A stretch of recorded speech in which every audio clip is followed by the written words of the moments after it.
Assalamualaikum warahmatullahi wabarakatuh. Perkenalkan, saya Sesi Firafanda dengan NPM C1C023001. Dalam kesempatan ini, Sesi akan menjelaskan terkait dengan bab 5, yaitu yang berjudul Transaksi Entitas Induk dan Anak, meliputi persediaan dan juga jasa.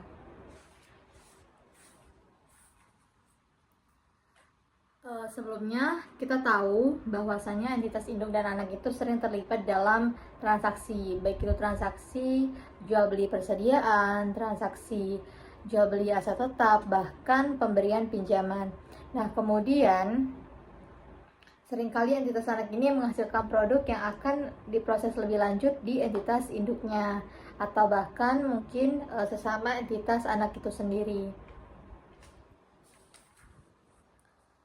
Sebelumnya, untuk penjelasan lebih lanjut, saya akan membuat sebuah ilustrasi atau bagan untuk menjelaskan jenis-jenis transaksi yang ada gitu. Yang pertama itu ada entitas induk, entitas anak A, entitas anak B. Nah, di transaksi entitas induk dan anak ini, kalau misalkan transaksinya itu terjadi dari entitas induk ke entitas anak, itu dinamakan dengan transaksi hulu. Jadi panahnya ke bawah seperti ini namanya transaksi hulu. Sedangkan kalau misalkan transaksi itu terjadi dari entitas anak ke entitas induk, itu namanya transaksi hilir. Jadi panahnya ke atas seperti ini. Kemudian selain ada transaksi hulu, transaksi hilir, itu juga ada transaksi yang namanya itu transaksi lateral. Itu terjadi ketika transaksi antar satu entitas anak dengan entitas anak yang lainnya. Seperti ini. Kemudian, mengapa eliminasi atas transaksi antara entitas induk dan juga entitas anak itu penting?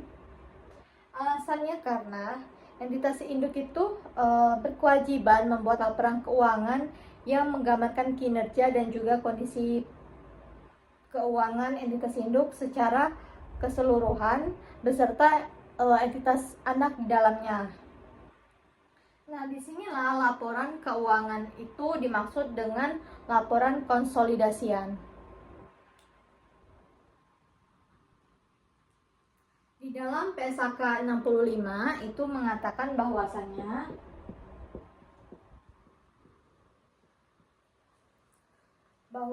laporan keuangan kelompok usaha itu di dalamnya terdapat aset, liabilitas, ekuitas, penghasilan, kemudian beban dan arus kas entitas induk maupun entitas anak disajikan sebagai suatu entitas ekonomi tunggal.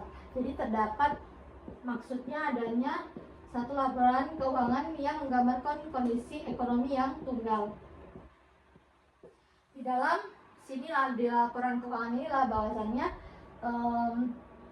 kalau terjadi eliminasi untuk menggambarkan satu laporan keuangan yang telah menggambarkan baik itu entitas induk maupun entitas anaknya. Selanjutnya,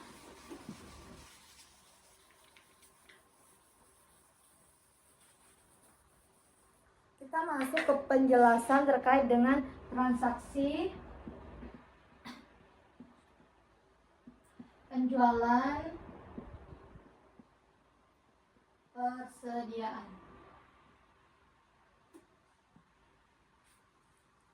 Nah, di dalam transaksi penjualan persediaan ini terdapat 3 skenario. Skenario yang pertama itu terjadi ketika seluruh persediaan yang diperoleh dari PT Induk itu sudah untung, kemudian sudah terjual semua gitu. Kemudian si PT Anak itu sudah menjual seluruh barang itu atau persediaan itu ke pihak luar, atau dinamakan itu dengan non afiliasi, pihak lain. Jadi kesimpulannya, karena barangnya sudah keluar dari grup, sudah terjual semua gitu, ada untung. Jadi untung PTP sudah dianggap terjadi atau realize gitu. Di sini jurnal eliminasinya itu hanya untuk menghilangkan atau mengeliminasi transaksi penjualan dan harga pokok penjualan antar perusahaan dari laporan konsolidasi. Tidak ada eliminasi keuntungan karena keuntungannya tadi sudah terrealisasi atau terjadi. Maka kita bisa lihat di dalam buku, mengeliminasi penjualan persediaan antara PTP sebagai entitas induk, PTS anak, di mana jurnal eliminasi yang harus kita buat itu adalah penjualan di debit, sedangkan beban pokok penjualannya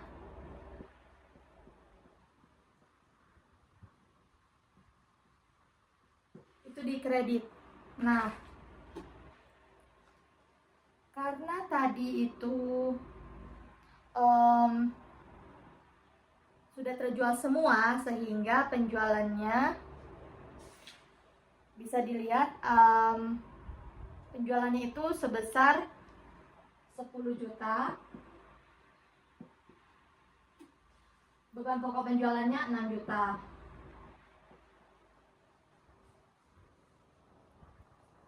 Seluruh persediaan dari PT Induk atau PTP ini sudah terjual semuanya, keseluruhan itu 16 juta.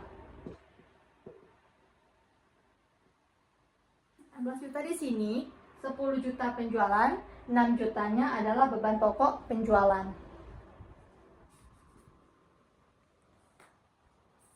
Kemudian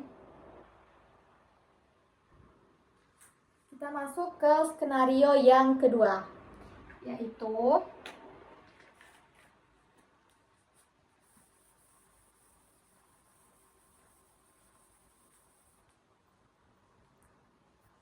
PTP sebagai PT induknya di sini itu menjual barang ke PTS sebagai PT anak. Nah, PTP itu sudah untung 4 juta. Dalam skenario 2 ini itu adalah seluruh persediaan belum terjual. Belum terjual.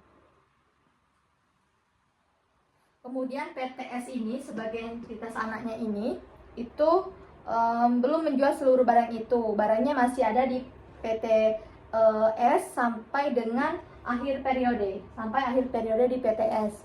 Nah, sehingga untung 4 juta yang dicatat PTP belum dianggap realize atau nyata karena barangnya itu masih berputar di dalam grup itu. Sehingga jurnal eliminasinya itu dari transaksi yang ada, kita bisa lihat di halaman 142 bahwasanya yang pertama itu mencatat penangguhan keuntungan atas penjualan yang sebesar 4 juta tadi. Dengan jurnalnya itu adalah bagian laba atas entitas anak.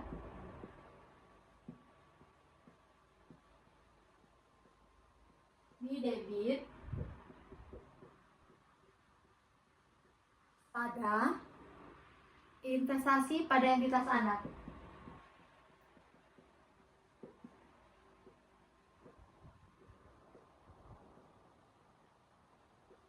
Ini adalah jurnal untuk mencatat keuntungan atas penjualan yang dibukukan di PTP atau PT induknya sebesar 4 juta. Nah, kemudian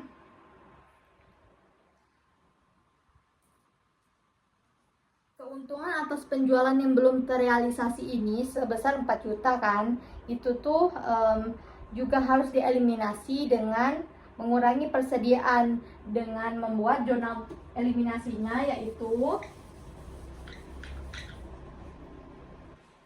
penjualan di debit,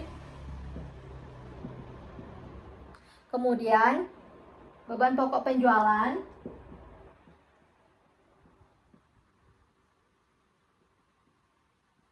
jualan di kredit, kemudian persediaan juga di kredit. Nah, penjualannya berapa? Penjualannya itu sama seperti di skenario 2, sebesar 10 juta. Kemudian beban pokok penjualannya juga sama sebesar 6 juta. Nah, yang membedakannya dengan skenario yang pertama tadi, kalau di skenario pertama tadi hanya ada dua makro yang terlibat, yaitu penjualan di debit sebesar 10 juta, beban pokok penjualan di kredit sebesar 6 juta. Kalau di skenario kedua yang skenario-nya itu belum terjual, itu ada penambahan persediaan sebesar 4 juta di kredit.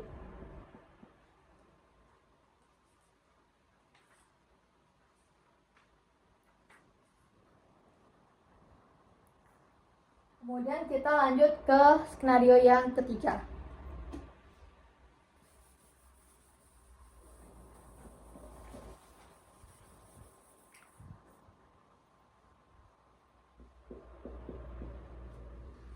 Skenario yang ketiga ini mengatakan bahwasanya sebanyak 75% persediaan yang diperoleh dari PTP atau PT Induk ini telah terjual seharga 12 juta.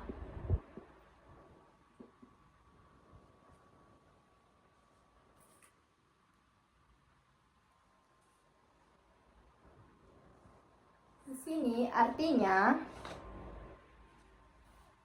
persediaan yang diperoleh dari PTP itu kan baru 75% yang telah terjualnya, sehingga terdapat keuntungan yang belum terrealisasi, di mana itu sebesar 25%.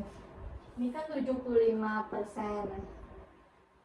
Kalau yang belum terrealisasi 25%.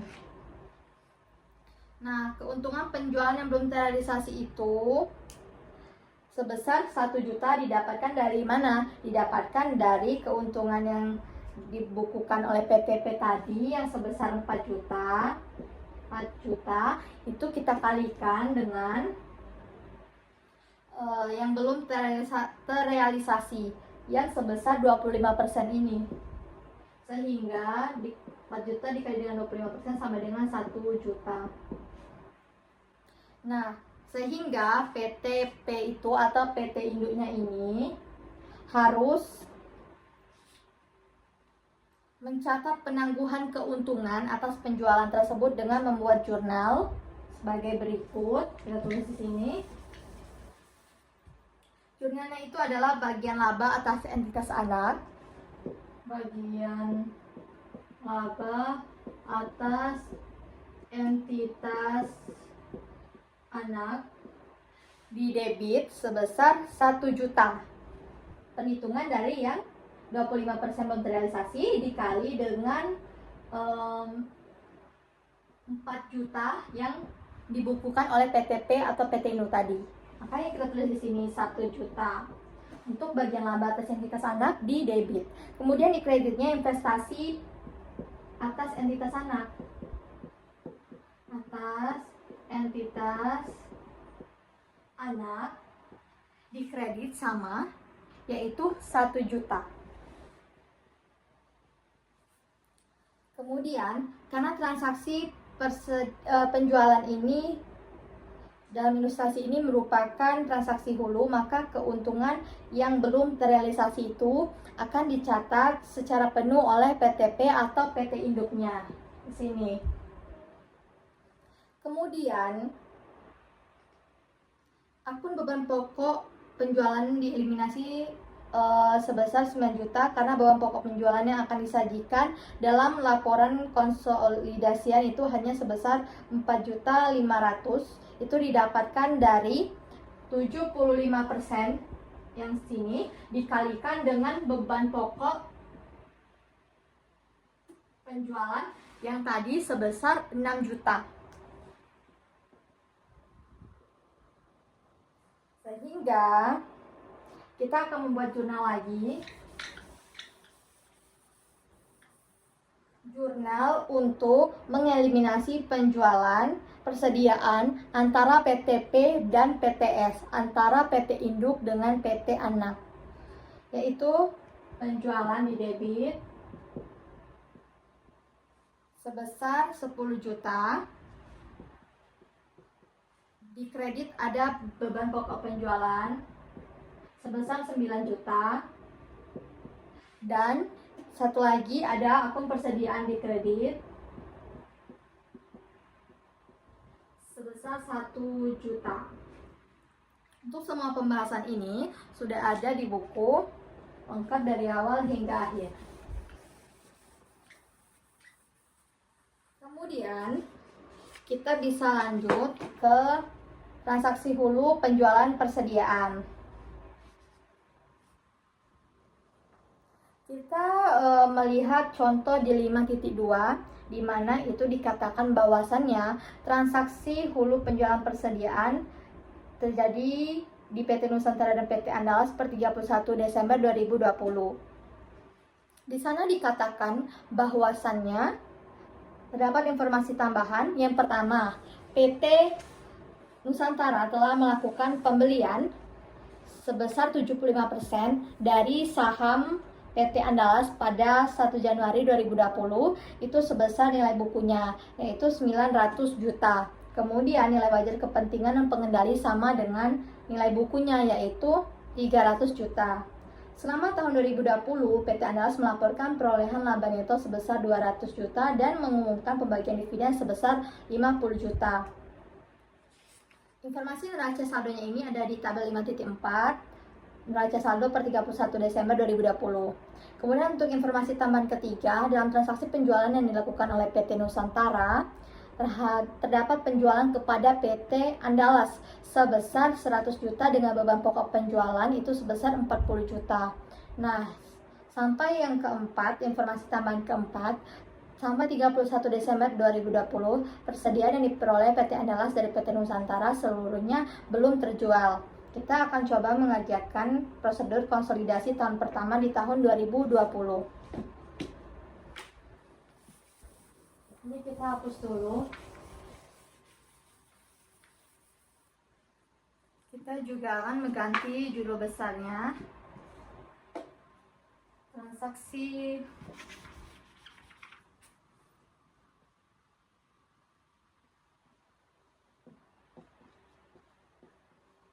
hulu penjualan persediaan.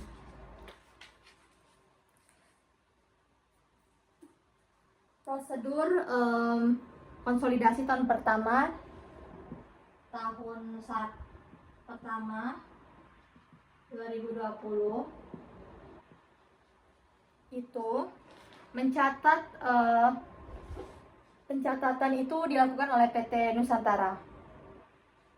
PT Nusantara mencatat investasinya di PT Andalas menggunakan metode ekuitas. Pencatatan yang dibuat PT Nusantara selama 2020 sebagai berikut. Untuk mencatat pembelian saham atas PT Andalas, maka jurnalnya itu adalah investasi pada PT Andalas pada kas. Investasi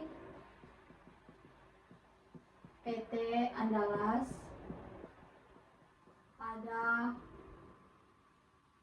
investasi pada kas sebesar 900 juta. 900 juta ini kita dapat dari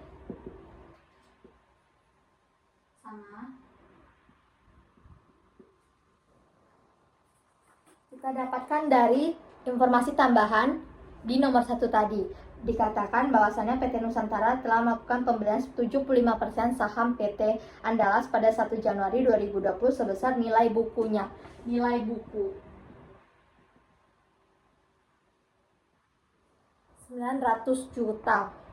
Kemudian Ini di 1 Januari. Nah, kita tulis di bawah saja. Sini 1 Januari. Kemudian untuk di 31 Desember 2020 mencatat bagian PT Nusantara atas laba neto PT Andalas itu sebesar investasi, itu jurnalnya maksud saya, investasi pada PT Andalas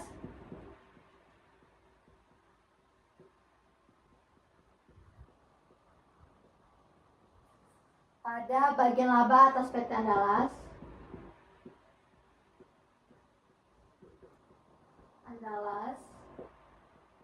sebesar 150 juta.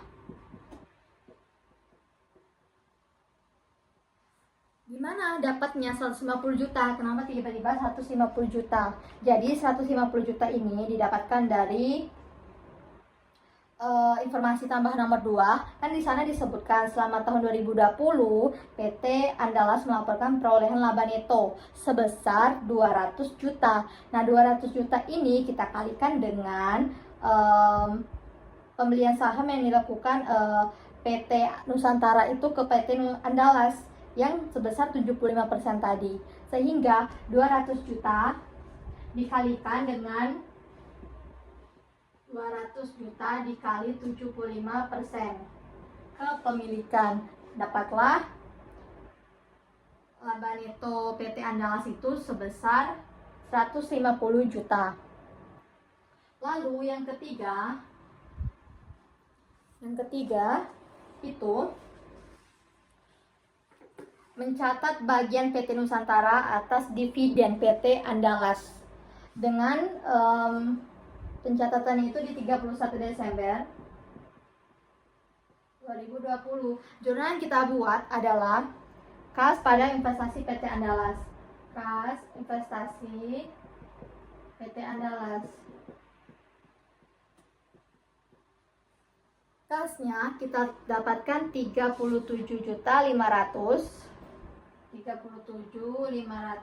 juta. Ntar kita hapus saja.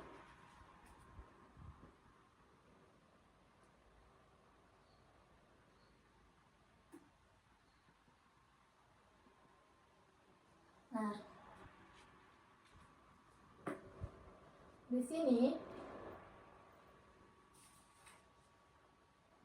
37.500.000 ini didapatkan dari 50 juta dikali dengan 75%. 50 juta itu didapatkan dari informasi tambahan nomor 2, bahwasannya dikatakan PT Andalas itu mengumumkan pembagian dividen itu sebesar 50 juta. Nah, 50 juta itu dikalikan dengan kepemilikan dengan pembelian yang dilakukan oleh PT Nusantara sebesar 75% tadi atas saham PT Andalasnya di tanggal 1 Januari. Sehingga 50 juta pengumuman dividen yang dikeluarkan dikalikan dengan besaran pembelian sahamnya sebesar 75 juta. Kan dapatlah hasilnya 37.500.000 di kas dan 37.500.000 di investasi PT Andalas di kredit. Itu adalah jurnal mencatat bagian PT Nusantara atas dividen PT Andalas.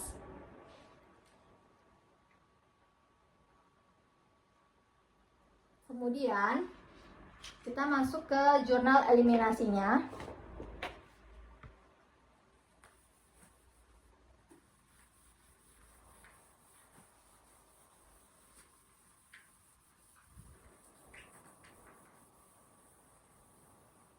Jurnal eliminasi, di mana kita pertama melihat dulu di tabel perhitungan jurnal eliminasinya. Di sana dikatakan bahwasannya di tabel 5.5 itu saldo awal dari PT Nusantara itu 75%. Sedang pokoknya PT Nusantara itu memiliki kepemilikan 75%. Kemudian kepentingan dan pengenalinya artinya 100% kurang 75% yaitu 25%. Nah, saldo awal dari PT Nusantara kan ada 900 juta. Sedangkan untuk mencari kepentingan pengendali di 25% itu didapatkan dari informasi nomor 1, dikatakan bahwasannya nilai wajar kepentingan dan pengendali sama dengan nilai bukunya, yaitu 300 juta. Didapatkan dari informasi tambahan nomor 1 semua. Kita buat saja biar tidak bingung. PT Nusantara, terus non pengen itu 25%, 75%. Oke, di sini kita tulis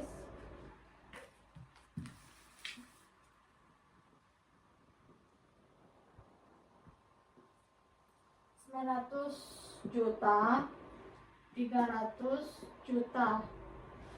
Sini kita bisa buat informasi tambahan di nomor 1.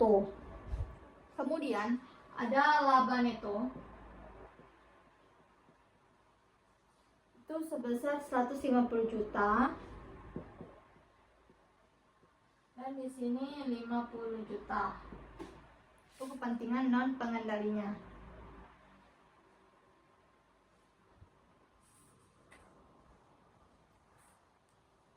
Laba neto di PT Nusantara yang memiliki kepemilikan saham 75% ini, kenapa hanya 150 juta?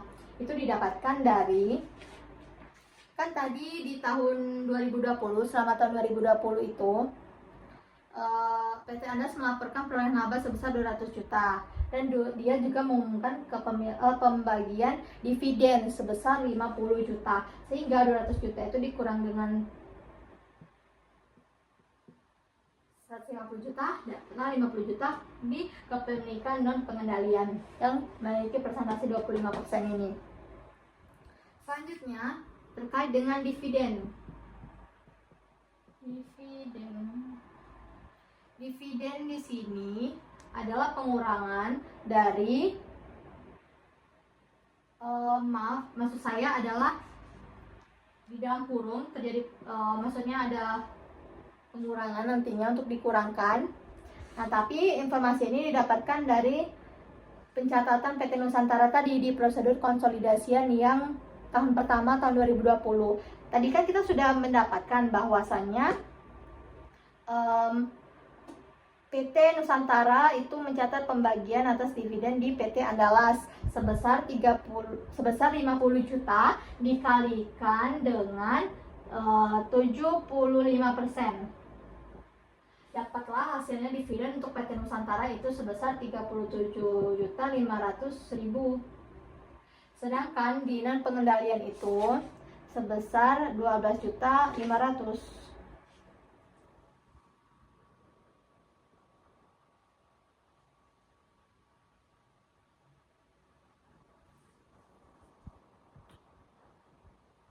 Kemudian kita lanjut ke saldo akhir. Saldo akhir adalah pengurangan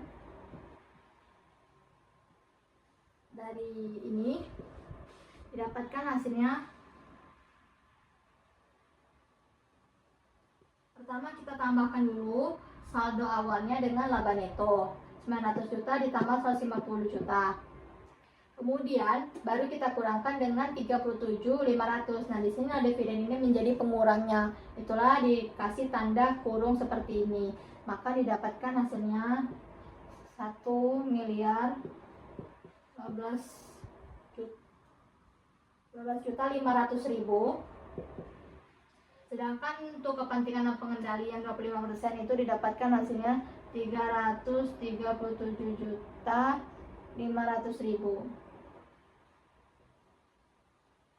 Kemudian untuk keuntungan yang belum tercatat itu, maksudnya keuntungan yang belum terrealisasi, itu sebesar 60 juta. Kita dapatkan dari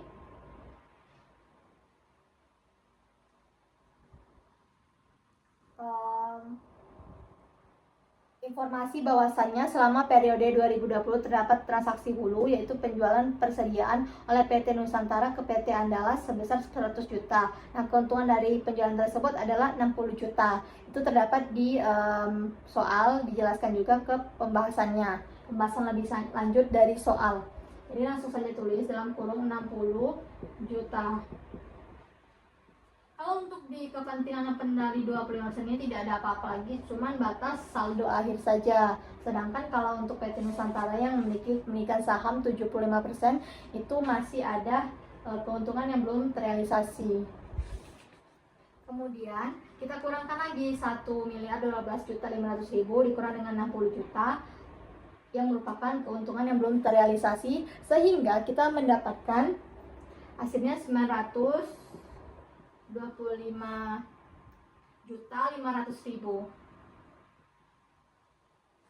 Nah, kemudian barulah ini dinamakan saldo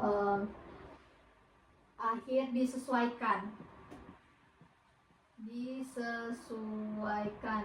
Kenapa ada kata disesuaikan? Karena kita sudah menyesuaikan antara saldo akhir tadi yang sebelumnya dengan keuntungan yang belum terrealisasi. Maka baru dapatlah saldo akhir yang sesungguhnya atau yang telah disesuaikan sebesar 925.500.000. Nah, kemudian barulah kita mencatat bagian laba. Bagian laba atas PT Andalas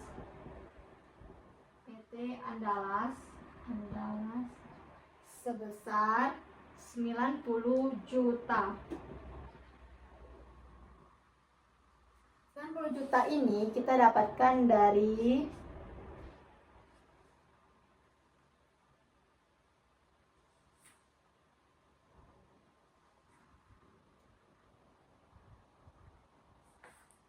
dapatkan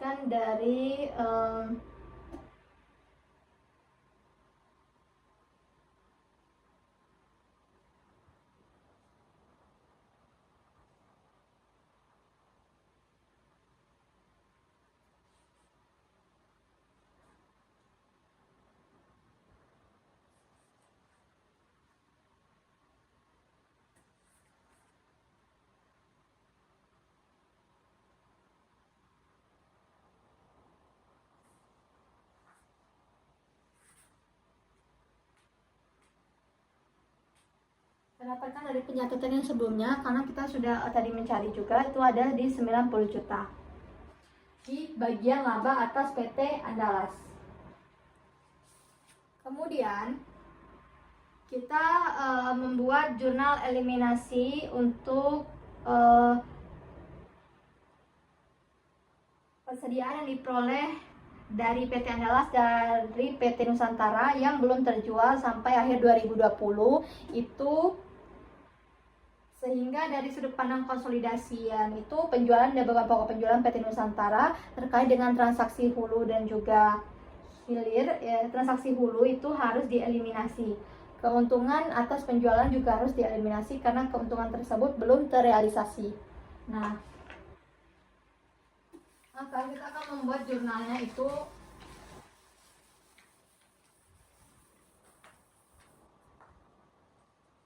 yaitu penjualan di debit sebesar 100 juta. Kemudian di kreditnya ada beban pokok penjualan dan persediaan. Sama-sama di kredit. Kalau beban pokok penjualannya ini sebesar 40 juta. Sedangkan persediaannya sebesar 60 juta. Sebentar. Setelah itu, untuk melihat kertas kerja konsolidasiannya itu bisa dilihat di tabel 5.6 kertas kerja konsolidasian tahun 2020 di halaman 147. Di sana itu terdapat laporan laba rugi, laba neto konsolidasian, kemudian bagian induk atas laba neto, selanjutnya laporan perubahan saldo laba akhir, laporan posisi keuangan, total aset dan juga total liabilitas dan ekuitas.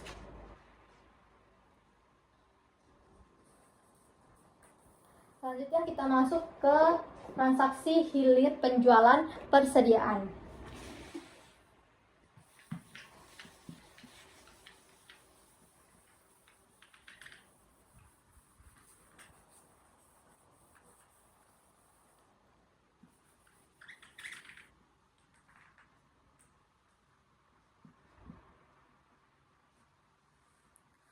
Untuk mengetahui bagaimana prosedur konsolidasian yang melibatkan transaksi hilir terkait penjualan, itu kita bisa menggunakan contoh 5.3 terkait dengan transaksi hilir penjualan persediaan.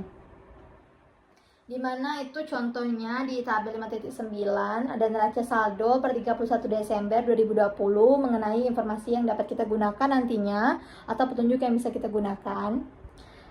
Dikatakan bahwa PT Nusantara itu melakukan pembelian 75% saham dari PT Andalas pada 1 Januari 2020 pada nilai bukunya yaitu sebesar 900 juta. Kemudian nilai wajar kepentingan pengendali pada saat itu sama dengan nilai bukunya sebesar 300 juta. Nah, selama tahun berjalan ini PT Andalas melaporkan perolehan laba neto itu sebesar 200 juta dan mengumumkan pembagian dividen sebesar 50 juta.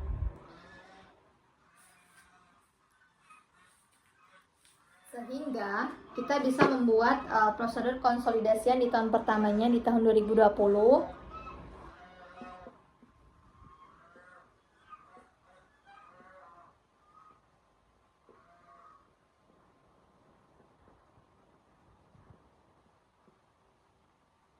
Di mana pencatatan ini dilakukan oleh PT Nusantara di tahun 2020 di 1 Januari. Kita bagi 3, 1 Januari 2020 itu mencatat pembelian atas pembelian saham PT Andalas. Di sini kan dikatakan bahwasannya pencatatan PT Nusantara tahun 2020. PT Nusantara itu mencatat investasinya di PT Andalas dengan menggunakan metode ekuitas. Maka pencatatan yang dibuat PT Nusantara selama tahun 2020 adalah di 1 Januari 2020, kemudian 31 Desember 2020,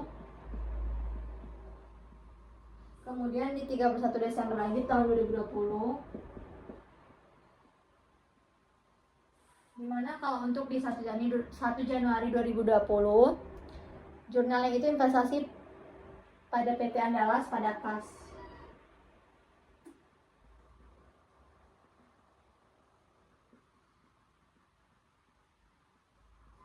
Ada kas sebesar 900 juta didapatkan dari informasi yang tadi bahwasannya PT Andalas pada 1 Januari 2020 melakukan pembelian sebesar nilai bukunya untuk saham itu di 900 juta. Jadi 900 juta.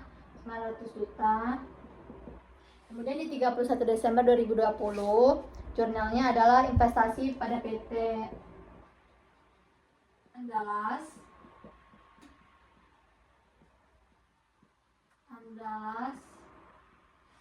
di debit, sedangkan penghasilan dari entitas anaknya itu entitas anak di kredit itu sebesar 150 juta.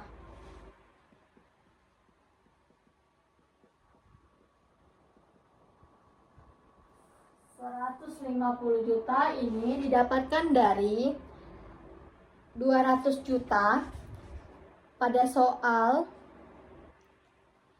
di mana selama tahun berjalan PT Andalas melaporkan perolehan laba neto sebesar 200 juta. Ini sudah ada informasinya di soal, sehingga di mana itu 200 juta dikalikan dengan 75% kepemilikan atau pembelian saham, sehingga dapatlah 150 juta. Kemudian yang di 31 Desember 2020 yang mencatat bagian PT Nusantara atas dividen PT Andalas itu akun yang terlibat ada kas, kemudian investasi pada PT Andalas. Investasi PT Andalas ini sebesar 37.500.000. Ini sama. Nah, ini didapatkan dari 50 juta dikali dengan 75%.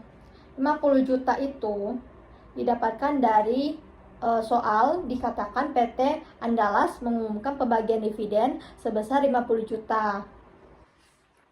Nah, 50 juta itu pembagian dividen yang dilakukan itu dikalikan dengan 75% karena kepemilikan atau pembelian sahamnya tadi kan sebesar 75%.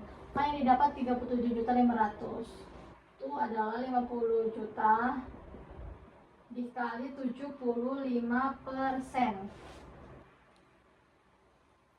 Kemudian kita masuk ke perhitungan jurnal eliminasi di tabel 5.10 halaman 153. Masih terkait dengan transaksi hilir penjualan persediaan.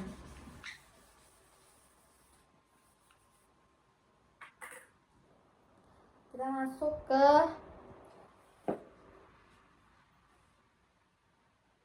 PT Nusantara itu 75%. Kepentingan non pengendali 25%. Oke, kemudian apa saja yang terlibat, yaitu ada saldo laba.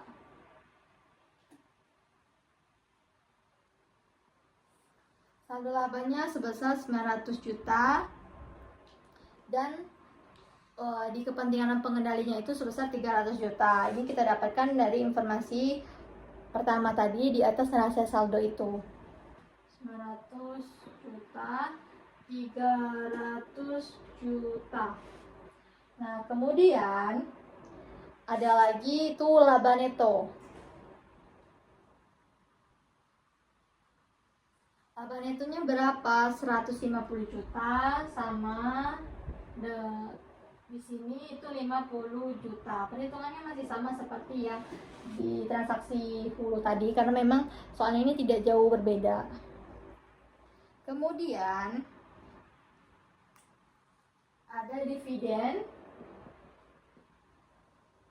37.500.000, 15.500.000. Saldo akhirnya kita dapatkan di 1.015.500.000.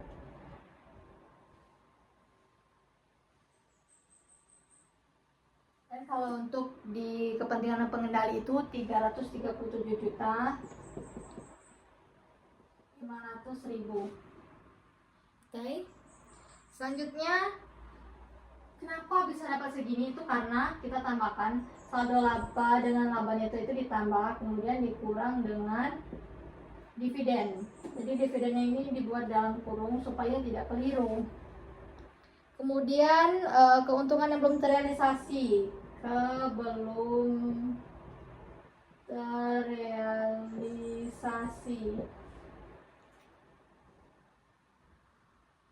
itu sebesar 22.500.000 dan 7.500.000.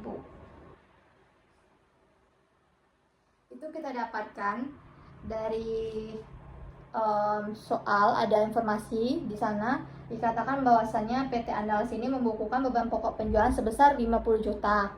Nah, sehingga keuntungan dari penjualan tersebut adalah 30 juta karena persediaan PT Nusantara itu kan 80 juta. Karena sampai dengan akhir periode 2020 persediaan tersebut belum terjual, maka keuntungan penjualan tersebut belum terrealisasi, sehingga keuntungan dari penjualan yang 30 juta tadi yang didapatkan dari persediaan 80 juta dikurang dengan dikurang dengan beban pokok penjualan 50 juta. Sampai di sini Di sini kita buat persediaannya kan 80 juta, penjualannya itu di 50 juta. Nah, kemudian keuntungan dari maksudnya ini pembekuan beban pokok penjualannya. Kemudian yang belum terrealisasi itu keuntungannya adalah 30 juta didapat dari 80 dikurang 50. 30 juta inilah keuntungan yang dicatat transaksi hilir yang belum terrealisasi.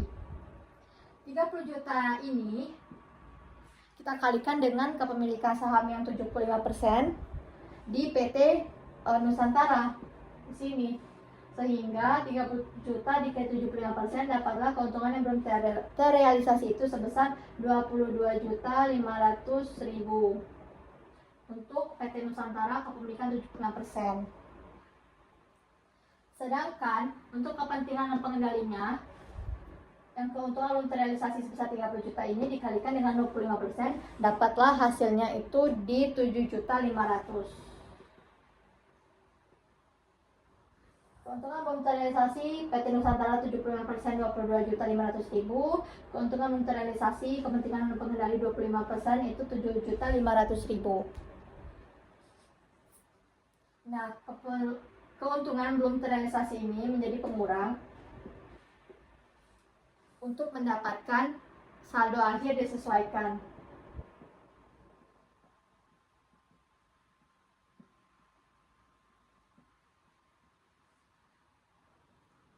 Jadi, saldo akhir ini harus disesuaikan dengan keuntungan belum terrealisasi, dikurangkan dengan keuntungan belum terrealisasi. Baru ada dapat saldo akhir setelah penyesuaiannya itu sebesar 990 juta di PT Nusantara yang kepemilikannya 75% dan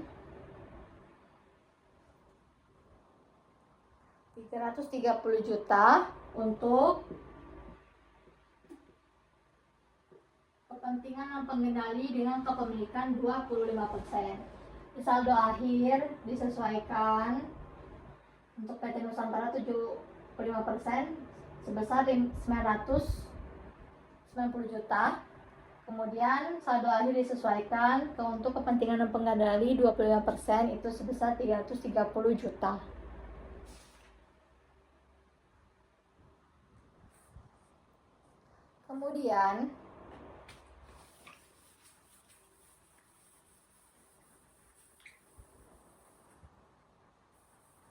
Kemudian kita membuat jurnal eliminasi. Sebelumnya saya bacakan dulu bahwasanya persediaan yang diperoleh PT Nusantara dari PT Andalas itu belum terjual sampai akhir 2020, sehingga dari sudut pandang konsolidasi penjualan dan juga beban pokok penjualan PT Nusantara terkait transaksi hilir tersebut itu harus dieliminasi. Keuntungan atas penjualan juga harus dieliminasi karena keuntungan tersebut belum terrealisasi, sehingga jurnal eliminasi yang harus dibuat itu adalah persediaan pada beban pokok penjualan dan juga penjualan pada debit dan juga di kreditnya. Beban pokok penjualan di selanjutnya itu persediaan juga di kredit sebesar 80 juta. Pokok penjualan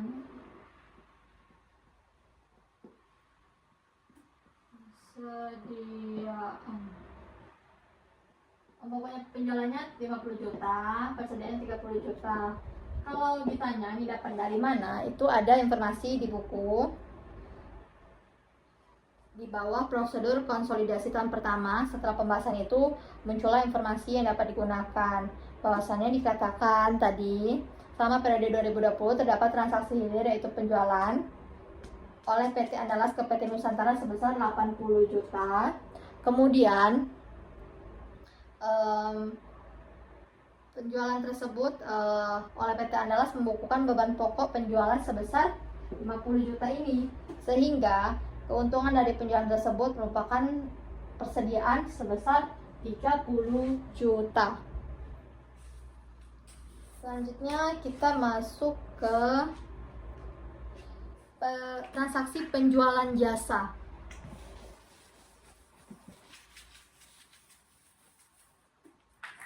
Transaksi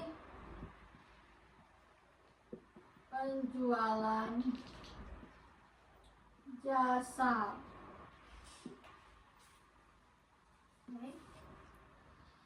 Entitas induk dan entitas anak sering terlibat dalam transaksi penjualan jasa, di mana entitas induk itu memberikan jasa kepada entitas anak atau bahkan sebaliknya, seperti halnya dengan transaksi penjualan persediaan.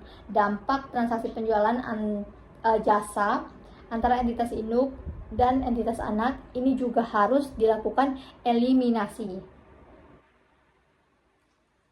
Jurnal eliminasi atas transaksi penjualan jasa itu antara entitas induk dan anak dibuat dengan menghapus pendapatan dan beban terkait. Eliminasi untuk transaksi penjualan jasa itu tidak sekompleks eliminasi untuk transaksi penjualan persediaan, karena di dalam transaksi penjualan jasa, pendapatan jasa yang diakui oleh entitas induk atau entitas anak akan menjadi beban anak atau entitas induk pada nilai yang sama sehingga tidak terdapat keuntungan yang belum terrealisasi atas transaksi yang terjadi tersebut. Oleh karenanya, eliminasi yang dibuat hanya menghapus akun pendapatan jasa dan juga beban. Hanya menghapus akun pendapatan dan beban. Catat, menghapus akun pendapatan dan jasa.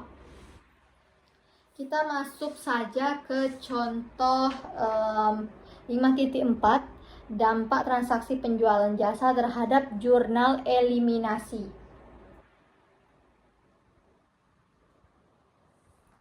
Oke, di sana kita bisa tahu bahwasanya PT Palapa memiliki 100% saham PT Samudra PTS pada Desember 2020.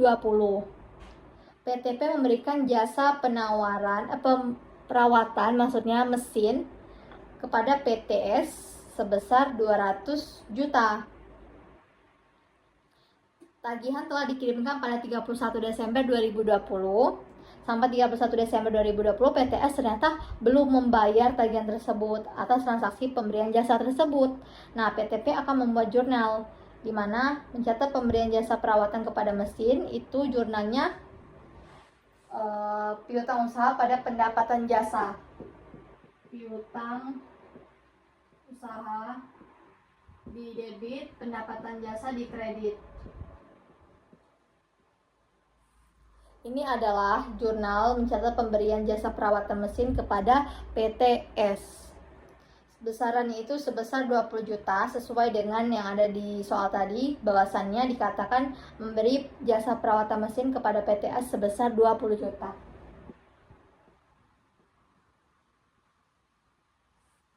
Kemudian sementara itu PTS akan membuat jurnal juga. Ini adalah jurnal yang dibuat oleh PTP.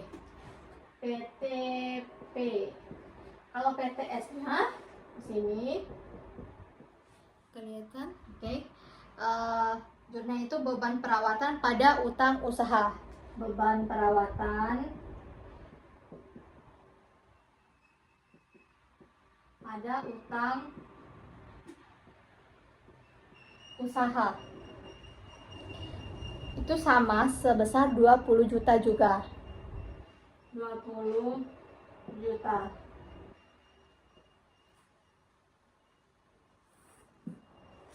Di sini saya jelaskan lagi bahwasannya PTP itu memberikan jasa perawatan mesin kepada PTS sebesar 20 juta. Nah, tapi PTS-nya itu belum membayar juga sampai tagihan tersebut telah dikirimkan, seperti itu. Makanya jurnal yang dibuat oleh PTP ini adalah piutang usaha pada pendapatan jasa sama-sama sebesar 20 juta. Piutang usaha di debit sebesar 20 juta, pendapatan jasa di kredit sebesar 20 juta. Kemudian PTS juga mencatat nih, yaitu akunnya beban perawatan di debit sebesar 20 juta, utang usaha di kredit sebesar 20 juta.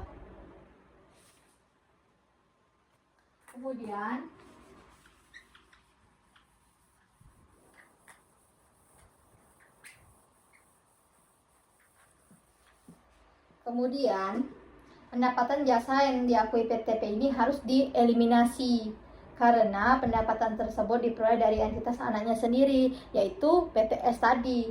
Sedangkan dari sisi PTS sebagai anak dari PTP, beban perawatan juga harus dieliminasi karena manfaat atas beban tersebut diperoleh dari entitas induknya atau PTP-nya. Sehingga jurnal eliminasi yang dibuat yaitu mengeliminasi pendapatan jasa PTP dan beban perawatan PTS. Kan di sini dikatakan tadi hanya menghapus akun pendapatan dan jasa. Jadi yang dihapus itu adalah akun yang pendapatan dan juga jasa saja. Baik itu dari entitas anak maupun entitas induk. Entitas anaknya tadi kan PTS, sedangkan entitas induknya PTP. PTP induk, PTS anak. Yang kita hapus adalah pendapatan jasa pada beban perawatan. Pendapatan jasa pada beban perawatan. Sebesar berapa? Sebesar 20 juta. Tidak ada perhitungan. Ini berdasarkan informasi di awal. Nah, pendapatan jasanya ini merupakan catatan dari jurnal PTP induk. Sedangkan beban perawatan ini dicatat tadinya di PTS atau anaknya.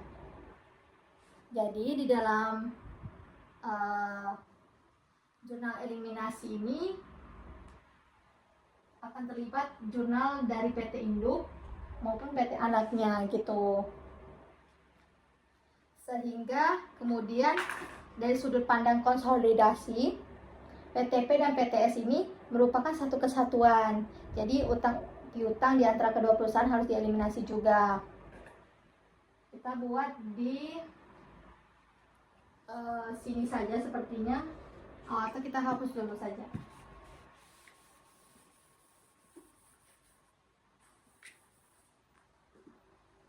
Yaitu utang usaha pada piutang untuk eliminasi utang piutang antara PTP, PT induk dengan PTS atau PT anak.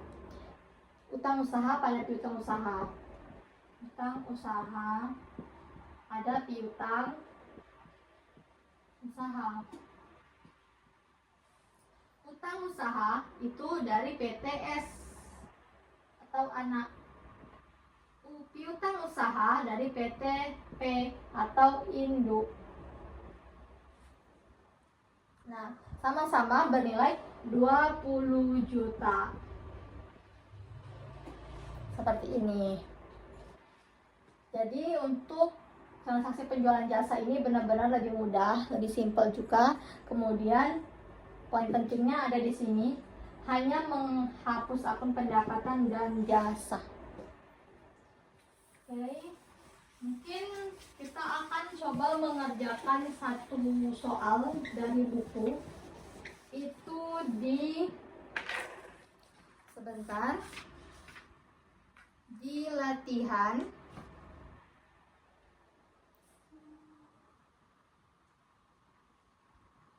di latihan 5.3 PT Pandanwangi. Latihan 5.3 kita buat dulu. Oke. Mengatakan bahwasannya PT Pandanwangi atau PTPW singkatannya itu memiliki 80% kepemilikan di PT Sahabat Kita atau PTSK. Kemudian bisa dilihat di buku halaman 169 terkait dengan transaksi persediaan antar entitas yang terjadi selama tahun 2020. Di sana ada penjual, pembeli, beban pokok penjualan, harga jual, persentase terjual ke pihak ketiga di tahun 2020. Nah, persentase terjual ke pihak ketiga di tahun 2020 oleh PT PW itu sebesar 75%. Kemudian kalau PT SK sebesar 40%. Kita diminta untuk membuat jurnal eliminasi yang dibutuhkan terkait transaksi persediaan antar entitas untuk menyusun laporan keuangan konsolidasi tahun 2020. Yang pertama, kita akan membuat PT PW menjual ke PT SK. PT PW menjual ke PT SK. Ke PT SK. Nah,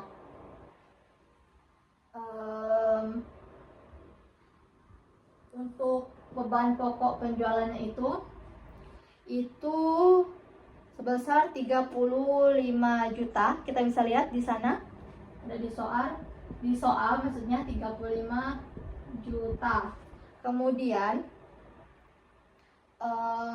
harga jualnya itu di 52 juta, masih ada di soal ini.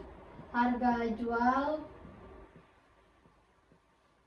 52 juta. Kemudian persentase terjual ke pihak ketiga di 75% kali 25% belum terjual. Persentase terjual 75% dikali 25% yang belum terjual.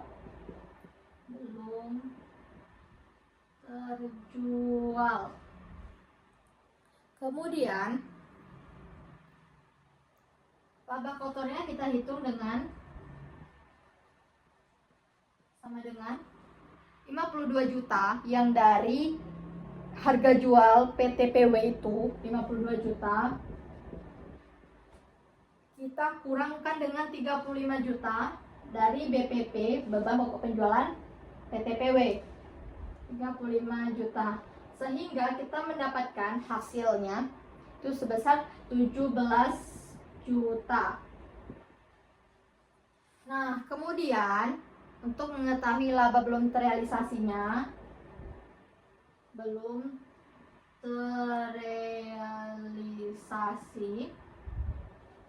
itu sama dengan 25% dikali 17 dikali laba kotor, berarti 25%. Kan tadi itu dikatakan persentase terjual ke pihak ketiganya 75%. Berarti kalau dari 100 ada 25% yang belum terjual. Dan 25% yang belum terjual inilah yang kita gunakan untuk mendapatkan laba belum terrealisasi, yang dikalikan dengan 17 juta didapatkan dari laba kotor yang baru saja kita hitung.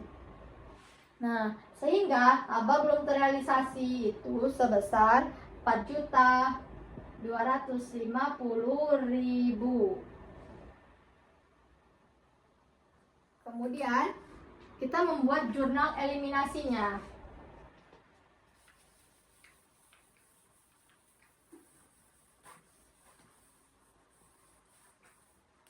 Jurnal eliminasinya adalah penjualan di debit, kemudian BPP di kredit, kemudian persediaan dalam kurung laba belum terrealisasi, dan yang terakhir ada akun pendapatan.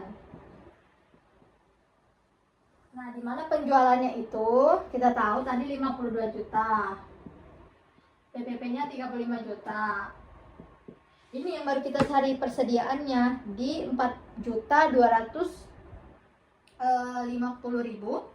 Itu kita maafin salah tulis, di kredit harusnya 35 juta, 4.250.000. Kemudian pendapatannya itu adalah 12.750.000. Dapatkan dari laba kotor dikurang dengan laba yang belum terrealisasi atau persediaan ini. Laba kotor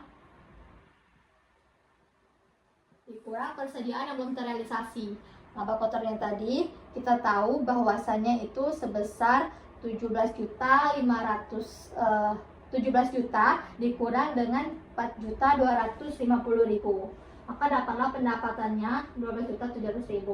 Maka jurnal eliminasi dari PT PW menjual ke PT SK atau PT Indo menjual ke PT Anak itu penjualan di debit sebesar 52 juta, beban pokok penjualan di kredit sebesar 35 juta, persediaan sebagai laba belum terrealisasi sebesar 4.250.000 di kredit, kemudian pendapatan di kredit juga sebesar 12.700.000.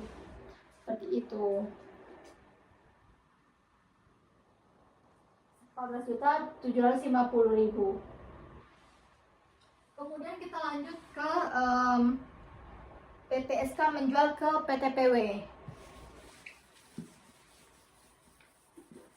PT SK yang kedua, PT SK menjual ke PT PW. Di mana BPP-nya dilihat dari soal itu sebesar 230 juta. Kemudian harga jualnya di 280 juta. Harga jual 280 juta. Kemudian persentase terjual ke pihak ketiga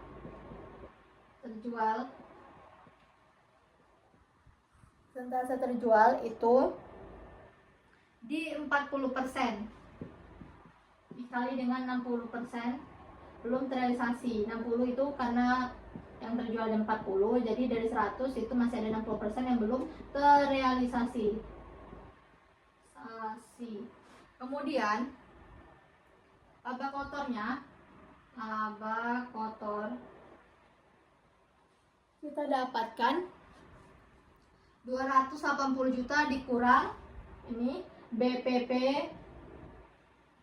dikurang harga jual itu sama dengan di 50 juta.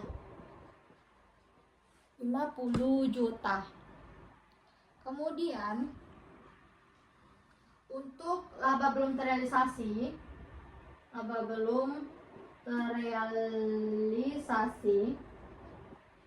dengan 60%. Kita ambil yang belum terrealisasi. Tadi kan yang terrealisasi itu 40%. Nah, yang belum berarti 60%. Nah, itulah yang kita ambil. Di persentase terjual itu 60% dikalikan dengan laba kotornya 50 juta. Makanya kita akan mendapatkan laba belum terrealisasinya sebesar 30 juta. Seperti itu. Lalu langkah terakhir adalah membuat jurnal eliminasi. PT SK menjual ke PT PW. Jurnal eliminasinya adalah penjualan di debit,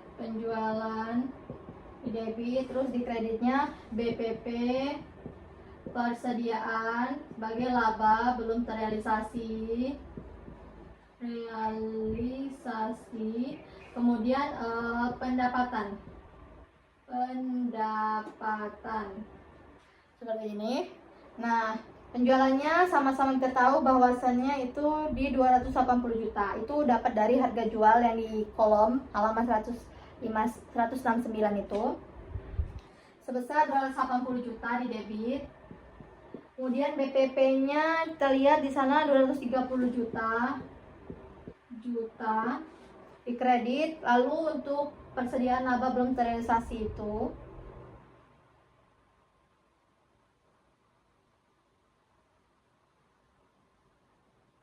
ada di Tadi kan laba yang sudah disesuaikan itu ada 30 juta, itu dikurangkan dengan didapatkan hasilnya itu 24 juta.